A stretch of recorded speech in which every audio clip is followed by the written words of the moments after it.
Senior साफ़ी Nawaz Sheikh ते कातिलाना हमलो जो केस दाख़िल बावजूद हमले आवार बासर कब्ज़ा माफिया मोहम्मद खान उर्फ मामू मेमन की गिरफ्तारी न थियण खिलाफ जाती जा साफ़ी सरबराह एहतजाज।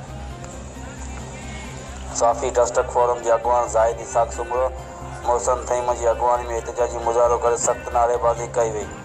एहतजाज कंदड़ साफ़ी अली अकबर तईम, गुलाम मुर्तज़ा तुर्क, उमर खासकेली, सागर अली तईम, ज़ैन शाह, खादिम वंगाई, गुलाम मुस्तफ़ा शाह, गुलाम कादिर लोहार, अब्दुल रज़ाक तईम, मक़बूल अहमद तईम ऐं ॿियनि चयो त सच लिखण था बाअसर व्याजी वापारी मोहम्मद खान उर्फ मामू मेमन मच्छर जी पियो जाती के बेबाक साफ़ी नवाज शेख ते कातिलानो हमलो करे खेसि शदीद ज़ख़्मी कयो वियो, जंहिंजो केस दाख़िल थियण बावजूद पुलिस असुल हमलावर खे गिरफ़्तार न कयो, जेको मज़मत जोॻो अमल आहे। साफ़ी SSP सुजावर सुवाई अज़ीज़ टालपुर खां मुतालबो कयो त साफ़ी नवाज शेख ते कातिलानो हमलो कंदड़ असुल जवाबदार गिरफ़्तार करे खेसि कड़ी सज़ा ॾिनी वञे।